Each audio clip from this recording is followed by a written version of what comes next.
welcome back to Drift Bricker's Garage. I think it's been a while, maybe almost a year since I did my last video. But yesterday I took delivery of this amazing crusty unit. So I thought it's kind of a good time to start a build series. The goal is to take my drift car and change it from a 3 litre NA to a 2.9 litre turbo or T6. So I thought I'll start recording right from the beginning and say I just got this yesterday and I haven't really had time to dig into it much. I'm not sure on a lot of the specifics of the project. I don't know at this point if I'm keeping the VVT, which turbo, the manifolds, how much I'm going to fettle or build with the engine. I know as a minimum I'm going to do a head gasket and make sure things aren't leaking, but at this point there is quite a lot to be decided.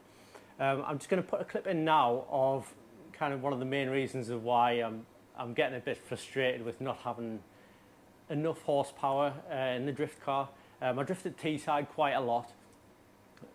Basically, I think, what, 10 of the 12 drift days I've done have been at T-side, and I can't do, or I've been really struggling to do third gear on the south bank. I'll accelerate from the start line all the way to the latest initiation point I can. I get up to around about 75 miles an hour. I'll initiate either handbrake or flick, plant my foot down in third gear, and it just bogs down and the revs just drop and drop and drop until I just do this kind of angry shift down into second and try and reinitiate to get down to the tighter hairpin.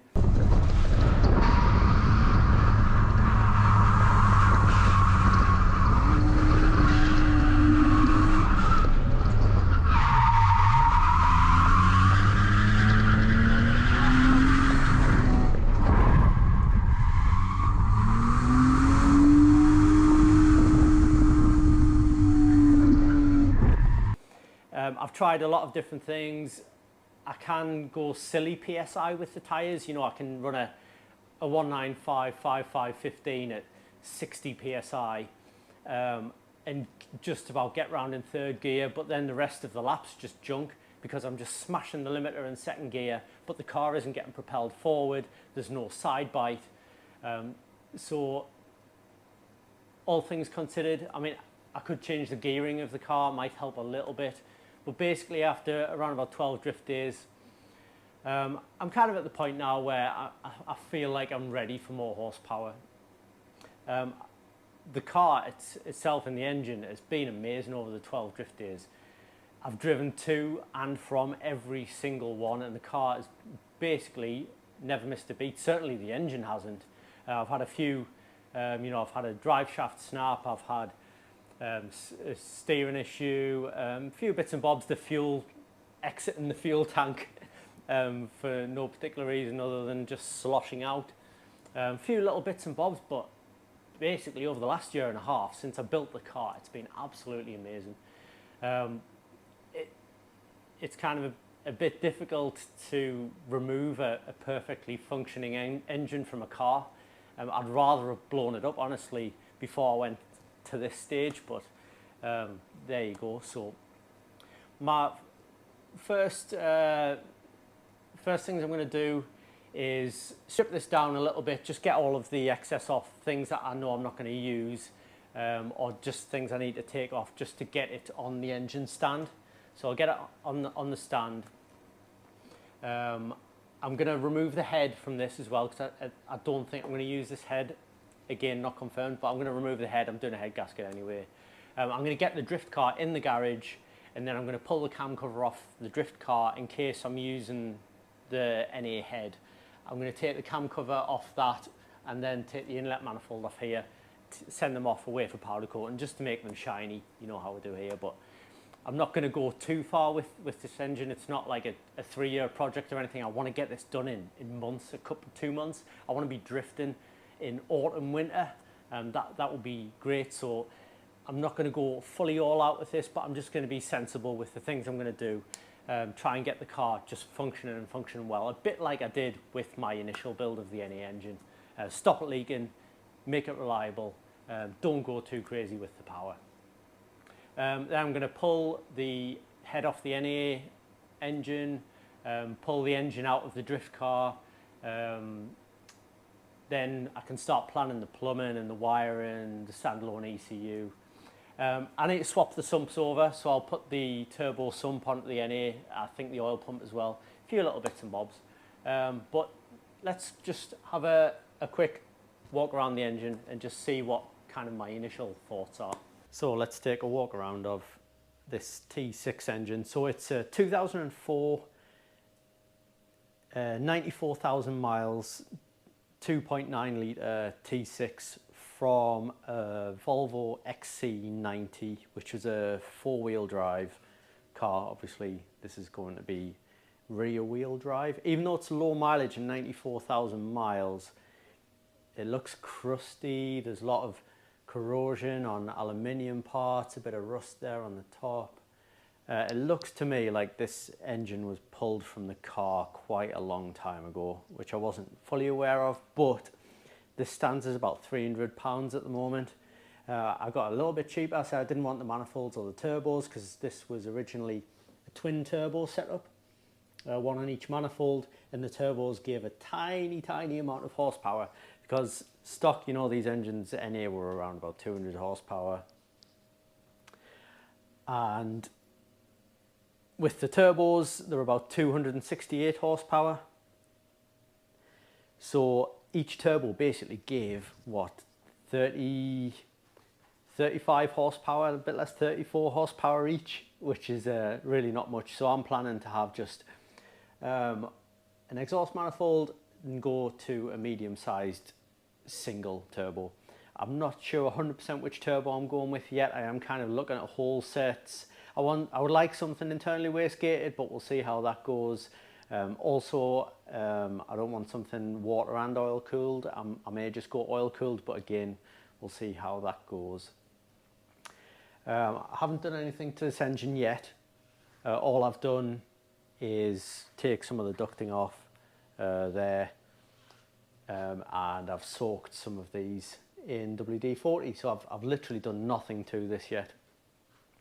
So in terms of all these plastics, I might not use these since I'm using the head from the other car, but I'll jazz these up, maybe gloss black, or I might do something a bit more fancy, I'm not sure.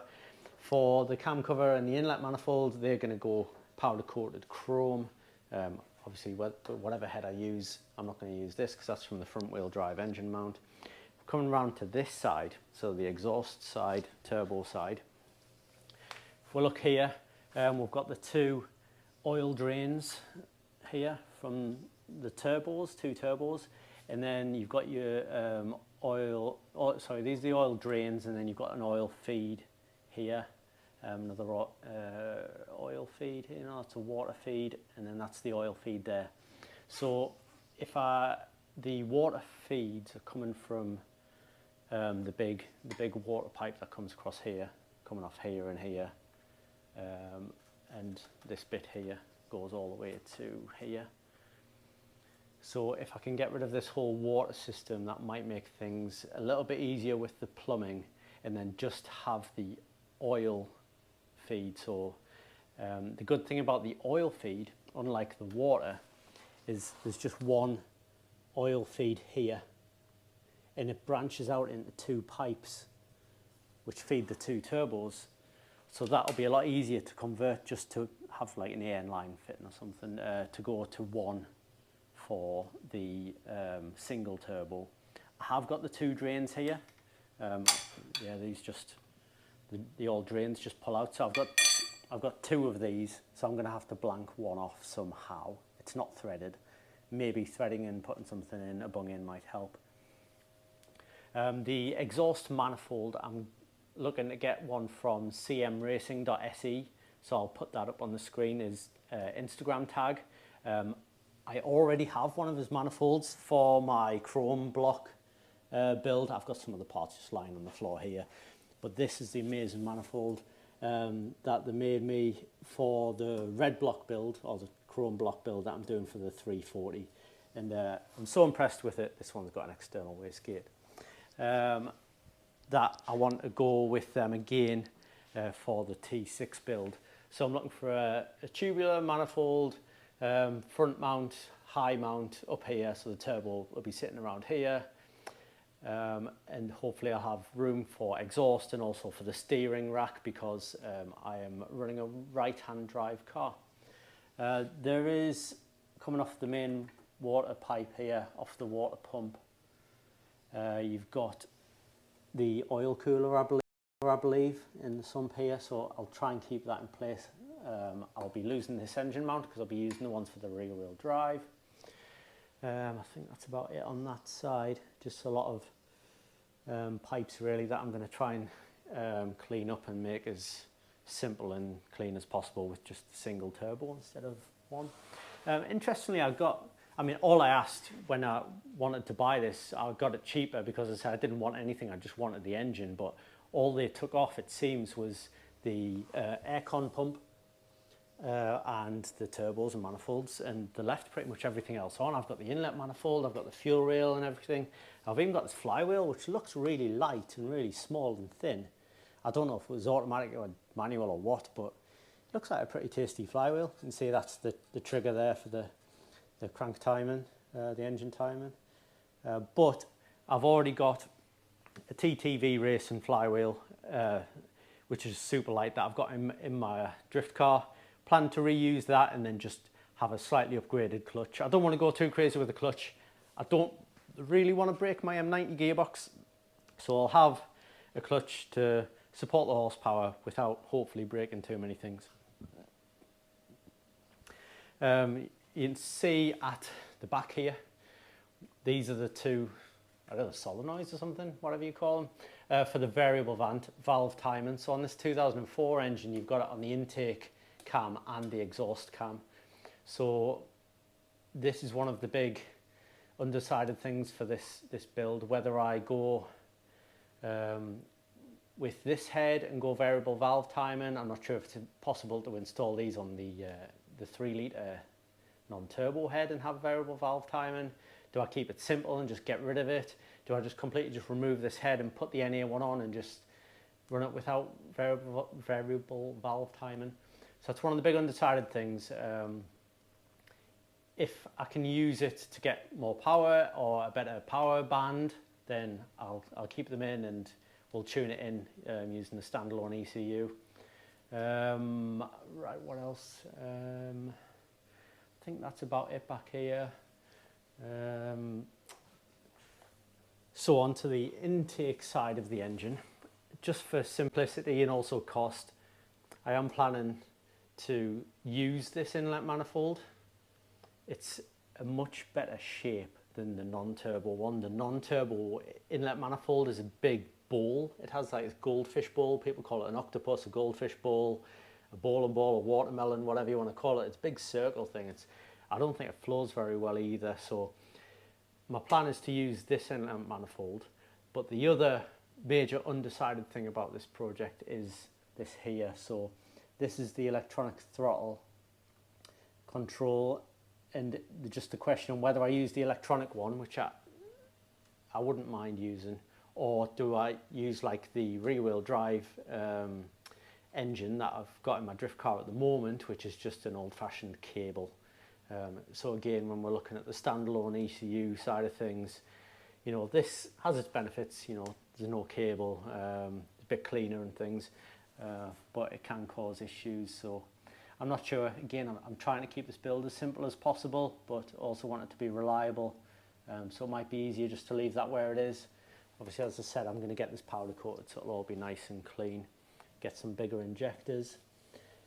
I also got, I have to, you know, remove all this dirty wiring and whatever all this is. Maybe, I don't know, boost control or something, or some sort of sensors. I don't know really what all of this is. So we'll remove everything that we don't need. On this, I also got the alternator and the power steering pump, which is really handy. It might prevent me from needing to swap them over from the other engine, so it might just save me some time and bother if they're okay. The pulleys feel all right. It's nice and smooth.